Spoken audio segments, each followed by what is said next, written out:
noite, meus irmãos. A graça e a todos. Graças ao nosso Deus pela oportunidade e privilégio.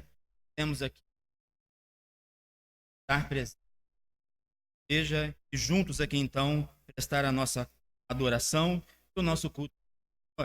Quero convidá-los a abrir a palavra do Senhor comigo no livro do profeta Isaías. Temos ler o capítulo 42, versículo.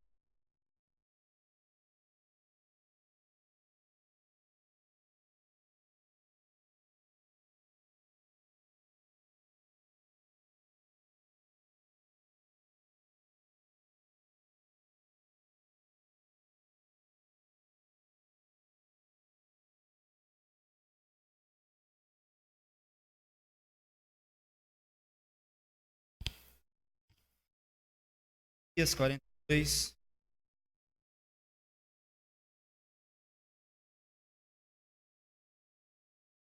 Versículo 1 diz assim: Eis aqui o servo a quem sustenho, o meu escolhido, em quem a minha alma se compraz.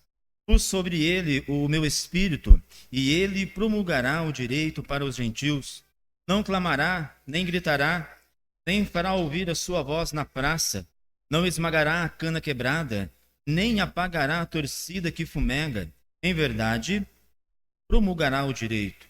Não desanimará, nem se quebrará até que ponha na terra o direito, e as terras do mar aguardarão a sua doutrina. Assim diz Deus, o Senhor que criou os céus e o estendeu, formou a terra e tudo quanto produz, e na fôlego de vida ao povo que nela está e o espírito aos que andam nela. Eu, o Senhor, te chamei em justiça, tomar-te-ei pela mão e te guardarei, e te farei mediador da aliança com o povo e luz para os gentios, para abrires os olhos aos cegos, para tirares da prisão o cativo e do cárcere os que jazem em trevas. Eu sou o Senhor, este é o meu nome, a minha glória, pois não a darei a outrem, nem a minha honra às imagens de escultura. Eis que as primeiras predições já se cumpriram, e novas coisas eu vos anuncio, e antes que sucedam, eu vou-las farei. Aqui nesses versículos para a nossa reflexão desta noite, o tema que eu vou compartilhar com vocês diz respeito sobre o servo do Senhor, luz de Deus para as nações. Então, se você perguntar para alguém que você conhece ou para qualquer outra pessoa qual que é o significado de ter luz, né? O que significa isso? Quando uma pessoa diz, olha, rapaz, eu preciso de uma luz na minha vida, né? O que aquela pessoa está tentando dizer? No que ela está tentando se expressar? Porque ela certamente está com alguma dificuldade e ela precisa de uma solução para o seu problema ou para os seus problemas. O significado de luz para a humanidade está profundamente relacionado à ideia de orientação, não é? Para um necessitado, a luz tem um significado profundo relacionado à esperança. A pessoa que deseja, não é? Uma luz, uma direção para o seu caminho, ela revela o quê? Ela está com esperança e precisando de uma orientação. É isso que o seu coração deseja. É dentro deste contexto que a pessoa vive os momentos críticos da sua vida. Quando uma pessoa reconhece que ela precisa de orientação, ela também está buscando conforto e alívio para a sua alma. E uma vez que a pessoa reconhece que ela precisa de uma orientação, ela tem esperança, ela tem a convicção de ser confortada, ela tem a oportunidade e o privilégio de viver uma transformação na sua vida. Então é dentro dessa ideia, dentro deste contexto, que nós iremos aqui fazer uma breve reflexão sobre a luz de Deus para as nações, isso através do servo do Senhor, através do servo dele. A luz é vista aqui como que uma resposta para o sofrimento, para a dor e para falta de recursos muitas vezes. Irmãos, olhando para este texto do profeta Isaías, nós percebemos, se lermos do capítulo 1 até o capítulo 39, que o povo de Deus estava vivendo um momento nada bom no contexto das suas vidas. As pessoas estavam sem direção, as pessoas estavam vivendo uma situação espiritual muito complicada, e uma vez que essas pessoas estavam vivendo este contexto ruim espiritualmente, isso também traz reflexos sobre toda a sua vida, né? Em questões materiais, por todos os lados, a pessoa se vê numa situação bastante difícil. A situação do povo espiritual, pode ser verificada e analisada logo no primeiro capítulo do livro do profeta Isaías, quando Deus usando a vida do profeta, e ele transmitindo uma mensagem para o povo, a palavra que Deus se dirige para o seu povo é o seguinte: olha, eu olho para vocês e não vejo nada de bom. Eu olho para vocês e não vejo coisas boas. Né? Está bastante complicado a situação espiritual de vocês. E ali Deus usa o profeta, então, para dar as devidas exortações e orientações para o seu povo. E continuando a olhar todos os capítulos, até chegar ali no capítulo 39, próximo ali, capítulo 40, nós vemos que o Senhor ele vai tratando da situação do povo, a maneira em que o povo estava vivendo. E, por fim, uma vez que o Senhor ele revela qual que é o seu pensamento, o seu sentimento com relação ao seu povo, o Senhor agora ele começa a transmitir mensagens de esperança, de renovo para o seu povo. Isaías 42, versículo 1 até o versículo 9, é o primeiro dos cânticos do servo em Isaías, no livro do profeta, e apresenta a figura do servo de Deus, uma profecia clara sobre o Messias. E bem sabemos que essa referência aqui é sobre a pessoa do nosso Senhor Jesus Cristo. Estamos no mês de dezembro, né? E agora começa-se a observar o dia do nascimento do Senhor Jesus, as comemorações, que é o tempo, então, para nós fazermos uma reflexão sobre o advento do Messias. E é neste propósito que eu quero compartilhar esta mensagem com vocês aqui nesta noite. O contexto é de esperança para um povo que enfrentava dificuldades no exílio. Bom, se Deus olhou para o povo e disse que a situação deles era complicada, certamente o povo seria repreendido e eles sofreriam as disciplinas do Senhor. Mas uma vez que o Senhor disciplina, uma vez que o Senhor corrige, ele também consola, ele também conforta. O Senhor Jesus Cristo, o Senhor Deus, através de Cristo, ele mostra o seu amor, e nós vemos que em todo o Antigo Testamento, o Senhor não deixou o povo sem orientações no que diz respeito ao seu propósito, ao seu plano remidor. Esta aqui é somente uma de várias profecias a respeito da vinda do nosso Senhor Jesus Cristo, da sua primeira vinda. Isso nos deixa bem claro, nos leva a entender que o Senhor sempre comunicou com o seu povo sobre a sua vontade. Ainda que um povo estava envolvido com diversos problemas, o Senhor é aquele que iria remir o seu povo, as pessoas, através do seu servo, através do Messias. E nós contemplamos isso aqui no capítulo 42 do profeta Isaías. Para nós entendermos aqui as palavras do profeta, né? Olha o que o texto diz para nós. Nós podemos ver aqui pelo menos 4 informações sobre o servo do Senhor. A primeira informação, a identidade do servo. A segunda informação, o caráter do servo. A terceira informação, a missão do servo. E a quarta informação, a garantia de Deus nesta obra maravilhosa. Vamos lá para a primeira informação que nós temos a respeito do servo do Senhor. A identidade do servo.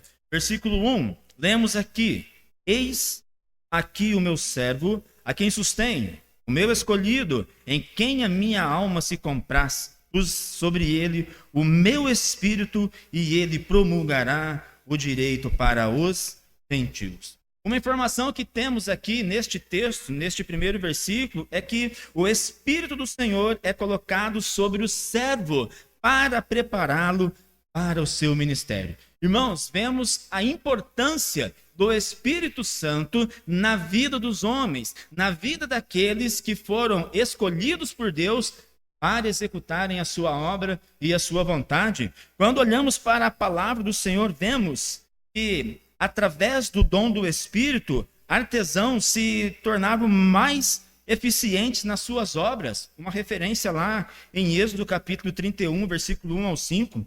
Os profetas, inspirados pelo Espírito Santo de Deus, não é? Vemos aí referências, Números capítulo 11, capítulo 24, 2 Crônicas capítulo 24.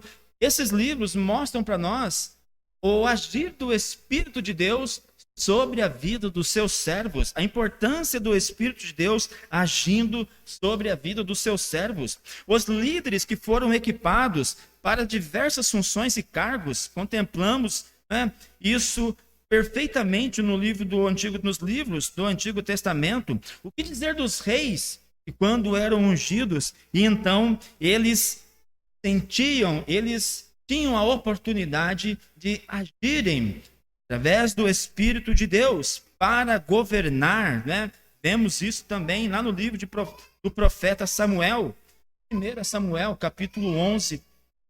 E o servo do Senhor que é apresentado aqui pelo profeta Isaías, ele também recebe a presença do Espírito de Deus sobre a sua vida, não é? Então, esta é a primeira informação que nós temos sobre a identidade do servo do Senhor. Mas alguém pode estar se perguntando, mas Jesus Cristo é alguém que precisava ser capacitado pelo Espírito de Deus para receber o Espírito de Deus? Ora, ele não é Deus, por que ele precisava do Espírito?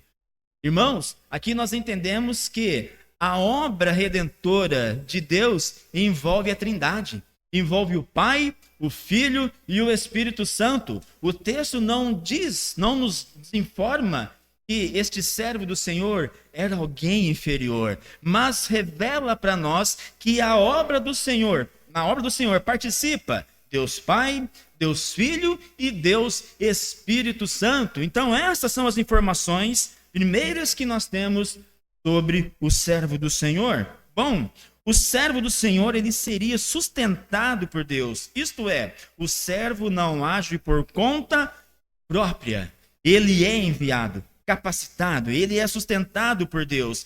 E nós vemos isso perfeitamente na vida do Messias, não é? Quando nós, olhando lá para o Novo Testamento, perfeitamente nós enxergamos que estas características, essas informações aqui, cumpriram na pessoa do nosso Senhor Jesus Cristo. Ora, o que João registrou, né, sobre o nosso Senhor? Palavras de Jesus Cristo, registrada por João no capítulo 8 e o versículo 28 do seu evangelho. Eu nada faço por mim mesmo, falo como o Pai me ensinou.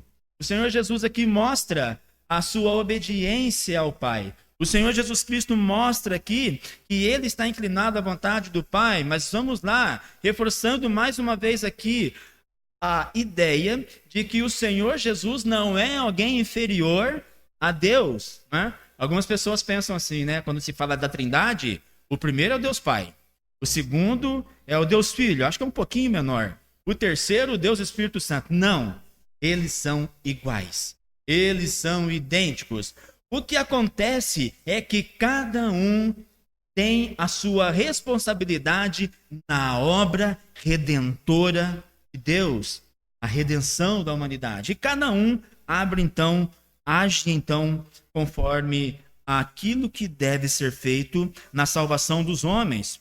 Uma outra característica aqui da identidade do servo é que ele foi escolhido de Deus para esta obra. Ele é designado por Deus como o único capaz de cumprir esta missão. O único. Os irmãos se recordam que no Antigo Testamento era necessário oferecer um sacrifício para alcançar o perdão dos pecados, não é isso? Não é a condição que o Senhor deu? Quando o homem pecou, falou, olha, vocês vão lá, peguem o animal, preparem ele, e vocês irão sacrificar esse animal para a remissão dos vossos pecados. Mas chegou um momento que Deus não estava suportando nem os sacrifícios, né? Isaías capítulo 1 diz isso. Ele falou, olha, quando vocês se reúnem, eu não estou suportando mais as festas, as reuniões, os sacrifícios, as luas novas, eu não estou aguentando mais isso. Pensa em Deus naquele momento que ele estava saturado, né? Porque tudo era mera religiosidade. Irmãos, isso aqui nos chama para uma séria reflexão. Cuidado para que eu e você não sejamos bons religiosos. Sabe?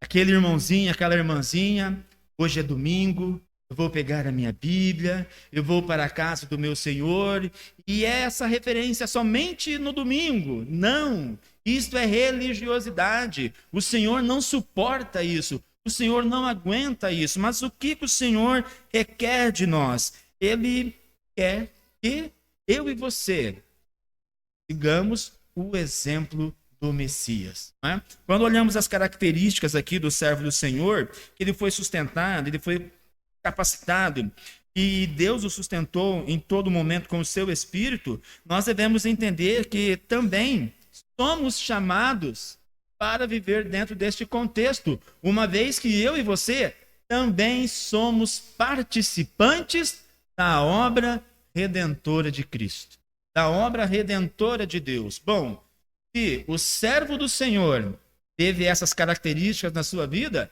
muito mais eu, muito mais você. Nós precisamos, então, seguir o exemplo do nosso Senhor. E vemos, então, que Isaías, após apresentar o servo como o escolhido de Deus, sustentado pelo Espírito e destinado a estabelecer justiça, Isaías agora descreve o modo como esse servo iria agir. Então, com humildade, mansidão, compaixão, revelando assim o caráter divino na sua obra redentora. É o que nós lemos aqui nos versículos 2 e 3. O caráter do servo do Senhor. Olha o que nós lemos aí.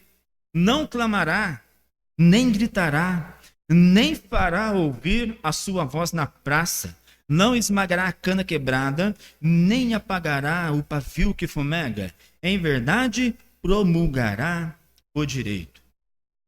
Algumas informações importantes aqui, de acordo com o versículo 2, o servo é alguém que não levantaria a sua voz. Né?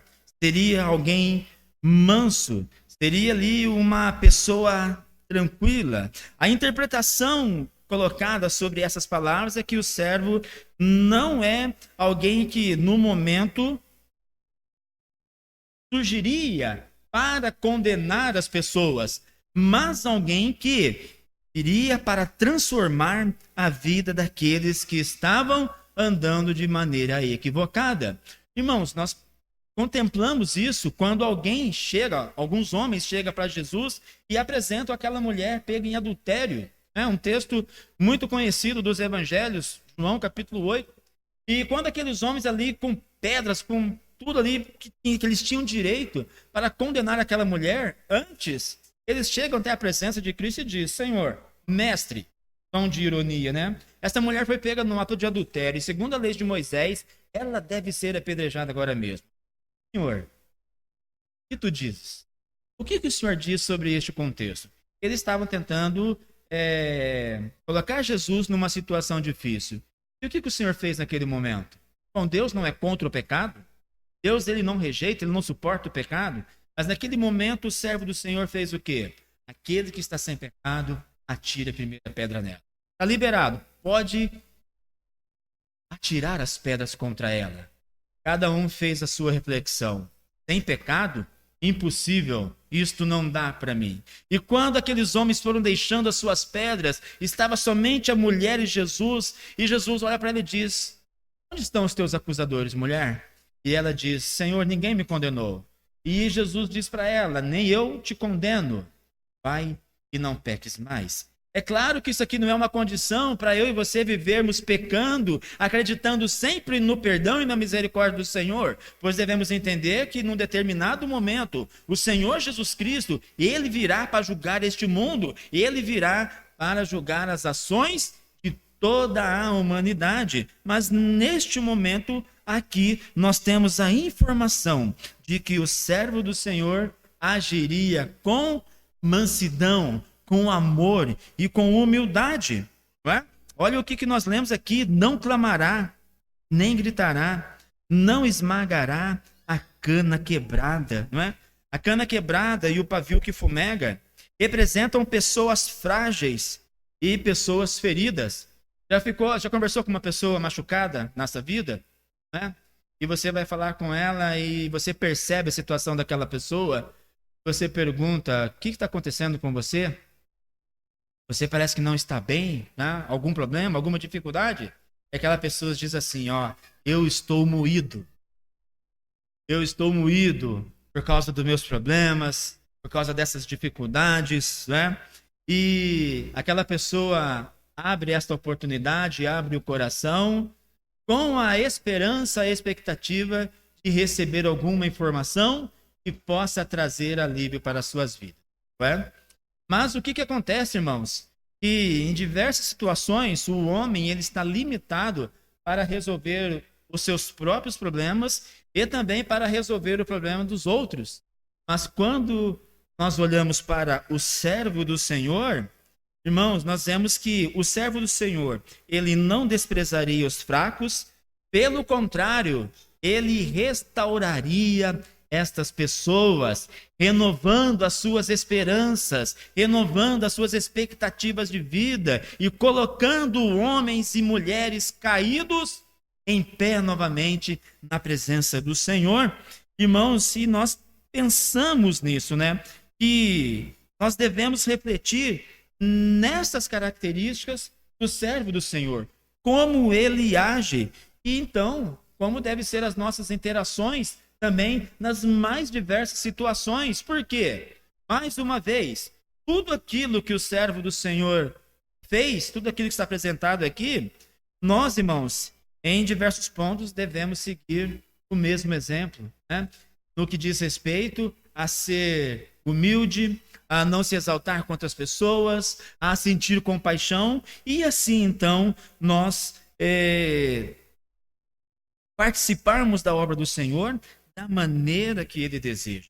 E vemos aqui que Isaías, depois de apresentar esta característica do servo do Senhor, a questão da mansidão, a sua compaixão, ele agora enfatiza nos próximos versículos sobre a perseverança da sua missão, mostrando que ele não desistiria até que a justiça fosse estabelecida e fosse então concluída a luz e a libertação para todas as pessoas oprimidas e todos aqueles que precisavam deste alívio. É o que nós enxergamos nos versículos 4 até o versículo 7, a missão do Senhor, não é?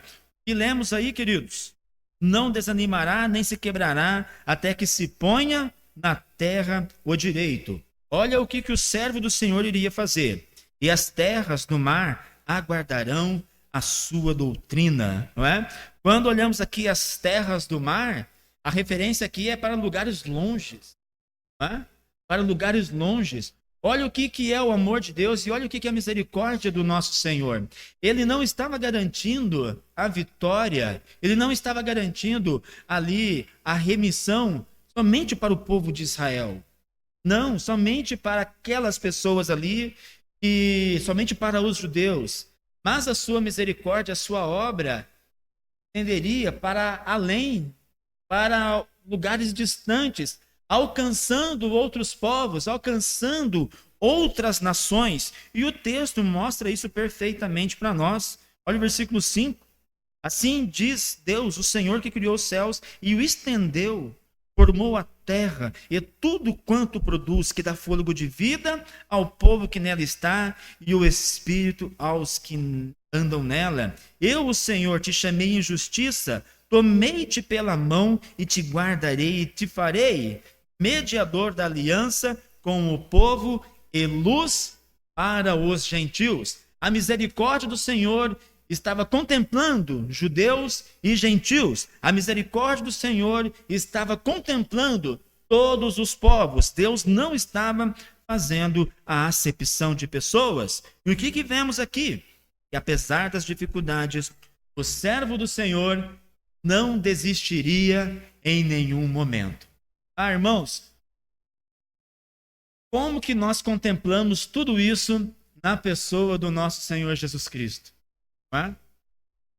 Bem sabemos que o Senhor Jesus enfrentou diversas dificuldades, muitas dificuldades enquanto ele viveu nessa terra. Vocês se recordam aí de algumas delas? Algumas aflições? Jesus sendo questionado, Jesus sendo confrontado, Jesus sendo desafiado a algumas questões. Irmãos, isso não é ruim? Não é ruim. Vamos olhar para a nossa natureza humana. Como é ruim quando uma pessoa nos confronta? Como é ruim quando alguém vem com aquela intenção de apontar o dedo e falar alguma coisa que nos desagrada? O Senhor Jesus enfrentou tudo isso. E sabe o que é interessante? Ele enfrentou isto para salvar um povo pecador, um povo perdido. Jesus não olhou para a minha vida, não olhou para a sua vida, e ele contemplou alguma coisa boa. Deus, ele olhou para mim, para você, e ele não disse assim, aquele lá é nota 10. Aquele lá vale a pena. Não. O Senhor nos escolheu somente pela sua graça e pela sua misericórdia, é o seu amor, é a sua compaixão. E isso aqui é uma característica da missão do servo do Senhor. Apesar das dificuldades, o servo não desistiria até que a justiça fosse estabelecida. E ele não iria destruir ou desencorajar aqueles que se esforçavam para a justiça, pois por mais fracos que essas pessoas estivessem, nem ele falharia ou seria desencorajado até que ele tenha conseguido estabelecer a justiça na terra.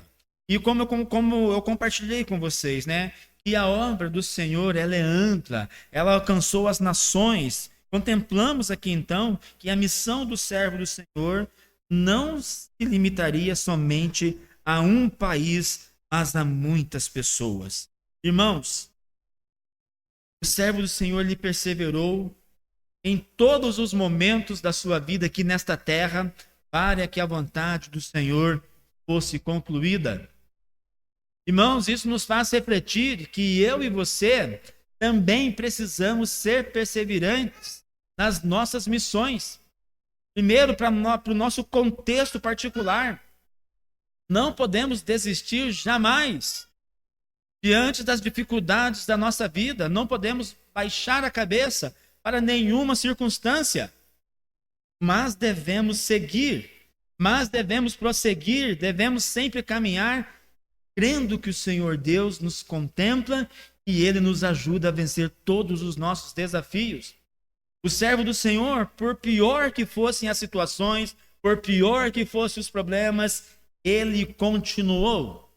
Ele não desistiu, ele perseverou. Assim, eu e você também devemos perseverar. Não devemos olhar, colocar em evidência as nossas fraquezas, os nossos tropeços, as nossas falhas, as nossas derrotas. Mas sim, se uma vez derrotados, se uma vez tropeçamos, caímos, o Senhor é aquele que nos coloca em pé e que nos levanta e nos sustenta para que a sua missão esteja concluída, para que assim então nós possamos viver também dentro deste contexto. E agora nós vemos que, após o profeta Isaías ter descrito a missão perseverante do servo do Senhor em trazer justiça, luz para as nações, Isaías agora aponta para a soberania de Deus que garante o cumprimento dessas promessas e anuncia que novas coisas estão por vir, revelando o seu plano eterno e fiel. Não é?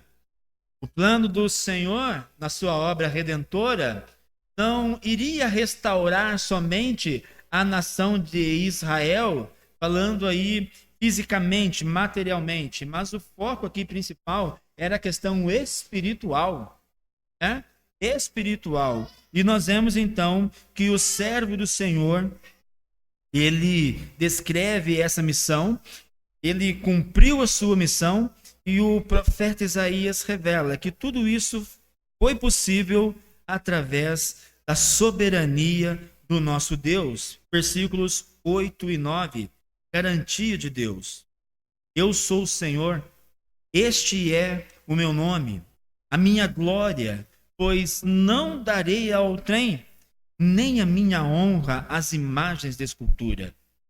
Vemos que o Senhor, ele rejeita qualquer forma de adoração que não seja a ele. Vemos que o Senhor rejeita qualquer evidência de idolatria, qualquer coisa que venha comparar-se com a ele, porque ele é soberano na sua obra redentora.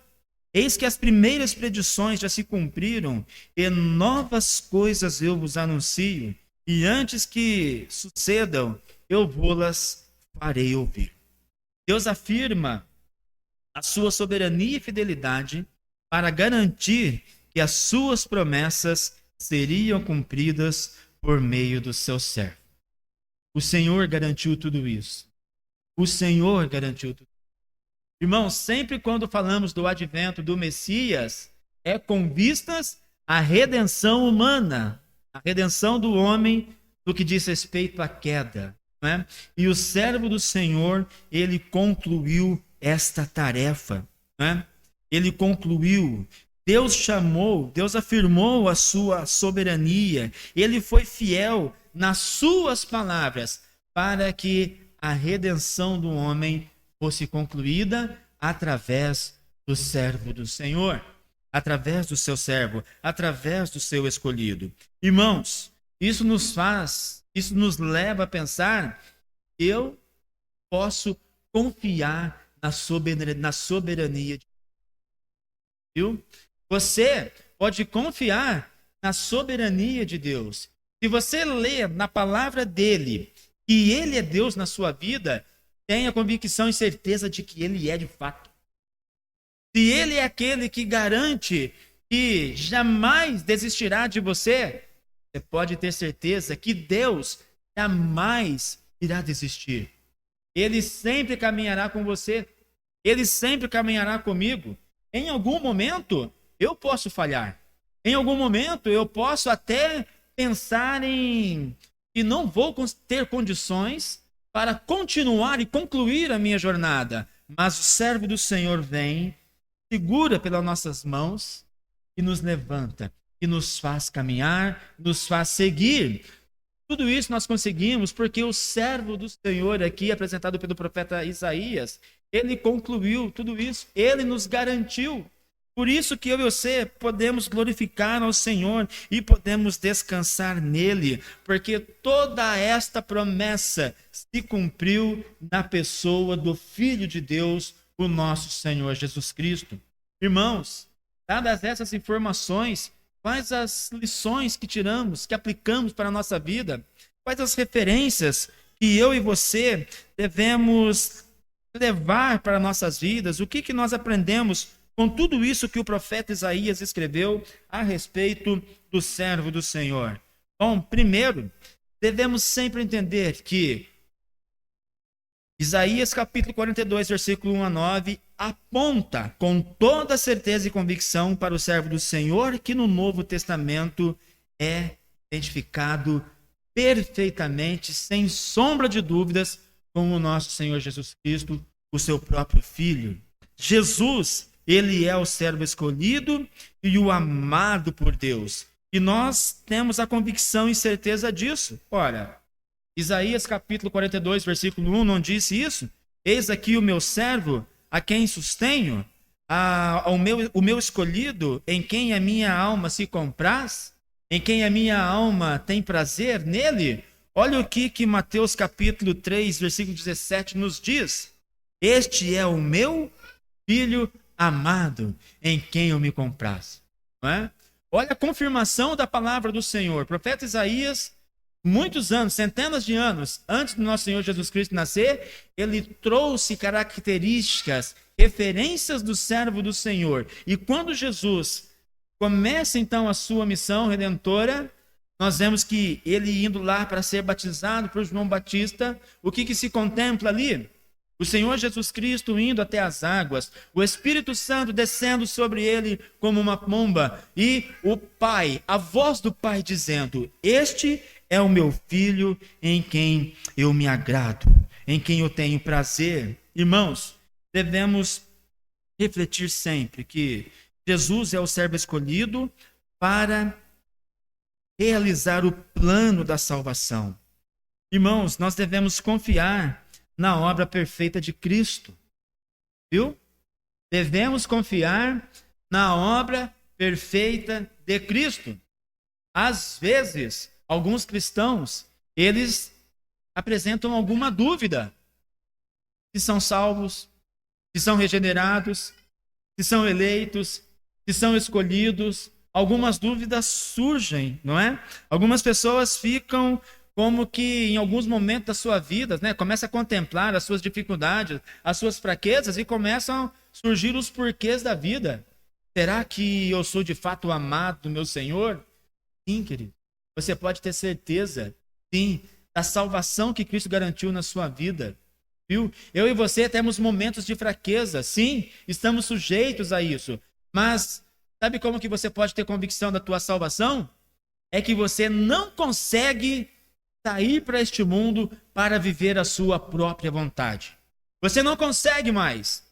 Você não consegue. Faça um teste com você. Vai acabar este culto aqui. Você vai sair, você vai dizer: ó, eu agora vou fazer aquilo que eu quero. Eu vou entrar em qualquer lugar, vou fazer tudo aquilo que me der vontade, né? Mesmo que vá contra a vontade do meu Senhor. Você consegue? Você consegue? Não. Não. Sabe por quê? A luz de Cristo está na sua vida. Viu? A luz de Cristo iluminou o seu caminho.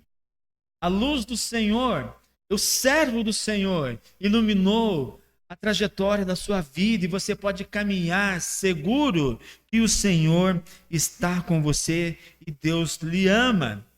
Irmãos, devemos entender que este servo do Senhor agiu na presença do Espírito de Deus. Foi o que nós lemos aqui no capítulo 42, o versículo 1. Pus sobre ele o meu Espírito, não é? Lucas capítulo 4, e o versículo 18 e 19 diz assim, ó: o Espírito do Senhor está sobre mim, porque me ungiu para pregar boas novas aos pobres.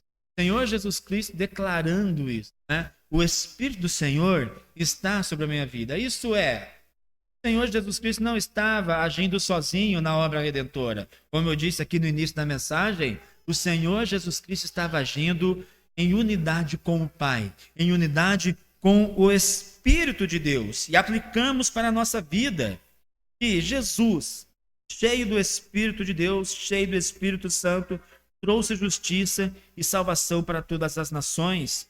Isso nos faz entender a importância em andar em Espírito, em andar na presença do Espírito Santo e buscar cada vez mais esse poder sobre as nossas vidas.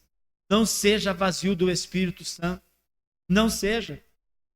O servo de Deus, o nosso Senhor Jesus Cristo, concluiu a obra redentora na presença do Espírito Santo. Aplicamos para a nossa vida que, mesmo sendo eleitos, sendo chamados por Deus, eu e você não podemos cruzar os braços e dizer, ó, tudo será concluído.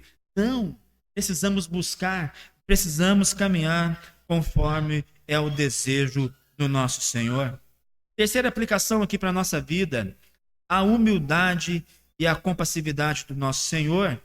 Nós lemos aqui nos versículos 2 e 3 sobre a humildade, né, do nosso Senhor. Não clamaria, não gritaria, nem faria ouvir a sua voz na praça, e ele não pisaria em ninguém.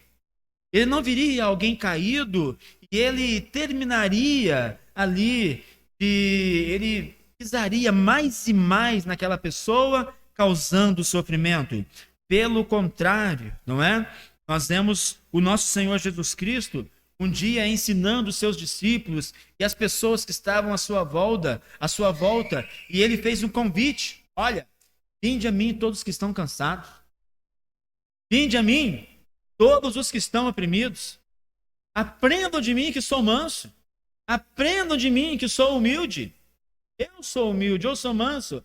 Aprendam comigo e vocês vão ver qual será a qualidade da vida de vocês a partir do momento que vocês ouvirem as minhas palavras. É o Senhor Jesus Cristo, né? O profeta Isaías deu características de como seriam as suas ações. E o nosso Senhor, ele cumpriu. E ele nos chamou, ele nos chama para viver dentro deste contexto, sempre aprender com ele. Porque uma vez que aprendemos com ele, as pessoas olharão para mim, olharão para você e sentirão estas mesmas virtudes, estas mesmas características. Eu repito aqui, né? Acho que eu comentei isso na quarta-feira na oração, mas repito aqui para os irmãos, muitos não estavam. E como que eu fiquei surpreso quando uma pessoa chegou para a Lucimara e disse, né? Olha, você olha para o esposo da Lucimara e você sente uma paz. Eu estranhei no momento, né? Porque aquela semblante fechado, né? Eu já comentei com os irmãos, a minha família tem esse semblante carrancudo, né? Até a foto aqui da ordenação, tá com uma cara brava, parece que tá dando uma bronca, né? E não é, eu tava só pregando. É que às vezes fecha o semblante, eu tô lutando para vencer isso, né? Mostrar um semblante mais agradável, né?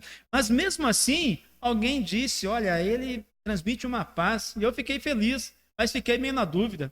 Aí na sexta-feira eu levei o carro para lavar, e o rapaz chegou para mim, sentou do meu lado, ele disse, rapaz, eu sinto uma calma de olhar para você. Eu, que bênção! O segundo dizendo isso, que maravilha!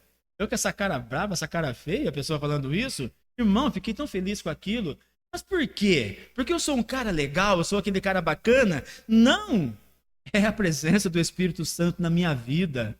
Uma pessoa olha para você e ela sente paz e ela sente prazer. Sabe por quê? A luz do Espírito de Deus está sobre a sua vida. Não perca isso jamais.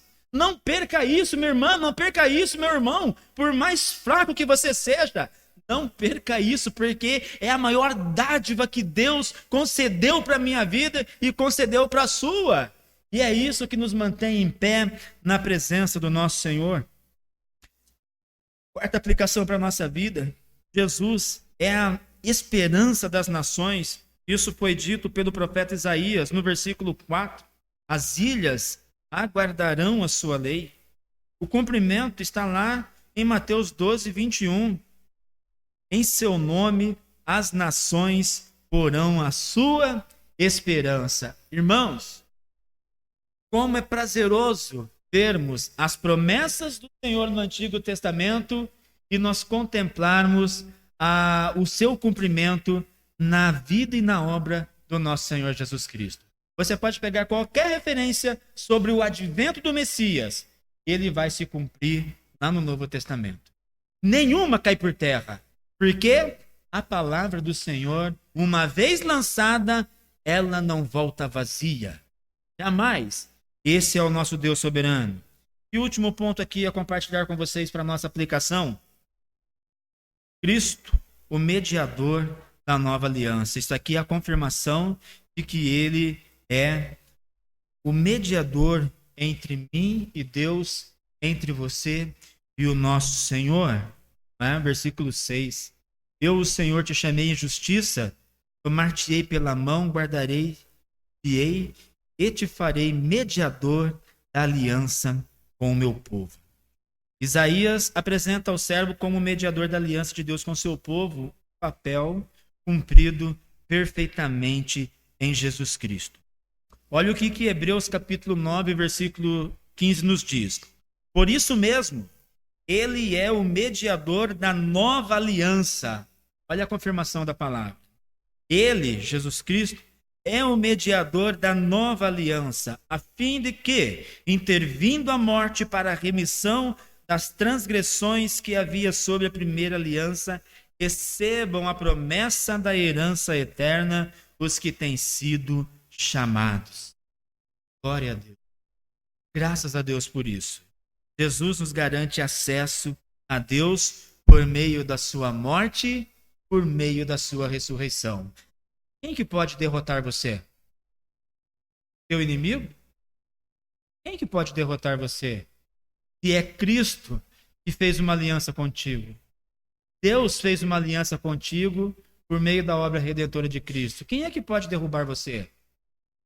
As pessoas que não gostam de você? Demônios, os espíritos malignos? Satanás? Ninguém. Ninguém. Né? Romanos capítulo 8, versículo 31. Que diremos, pois, à vistas destas coisas? Se Deus é por nós, quem será contra nós? Ah, irmãos, isso aqui traz uma alegria, uma segurança tão grande, porque nós temos a plena convicção de que fomos resgatados por esse Deus maravilhoso. A obra de Cristo se cumpre na nossa vida. E o que devemos fazer? Viver cada dia na presença do teu Santo Espírito. Tá? Conclusão aqui dessa mensagem. Esse texto nos apresenta um relato do servo de Deus, o nosso Senhor Jesus. E ele é o escolhido, sustentado por ele, humilde em caráter, compassivo com os fracos e comprometido com a justiça. Não é?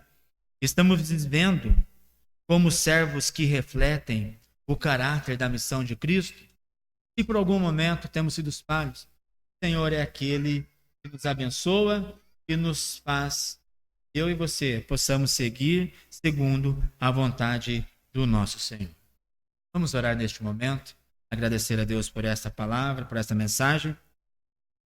Senhor Jesus, obrigado, meu Deus, pela tua obra. Obrigado, meu Senhor. Muito obrigado. Senhor, como dá prazer, alegria e paz aos nossos corações quando nós olhamos para a tua palavra e nós contemplamos aqui as promessas, nós contemplamos aqui as referências sobre a obra redentora. Ah, Jesus, e passou-se tanto tempo, tantos anos, e todas as promessas se cumpriram. Senhor Jesus, e contemplamos que a cada dia a tua promessa se cumpre. Ó Deus, eu peço que não haja dúvida em nossos corações, mas que haja paz, que haja alegria em termos a certeza de que somos, Senhor, que fomos comprados pelo teu sangue. Ah, Senhor Jesus, e que nós estamos caminhando em direção à eternidade, tendo o nosso caminho iluminado pela luz do teu Espírito. Obrigado por todos esses privilégios. Obrigado, Senhor. Somos miseráveis, falhos e pecadores, mas é o teu amor que nos garante a vida eterna. Muito obrigado. Eu peço que a tua paz e a tua bênção e a graça esteja sobre a tua igreja, sobre todos que ouviram esta mensagem, aqueles que ouvirão. Ó Deus, é a tua graça na nossa vida e que cada dia possamos reconhecer e viver nessa certeza. Esta é a oração que eu faço e agradeço na autoridade do teu nome, Senhor Jesus. Amém, Senhor. Amém.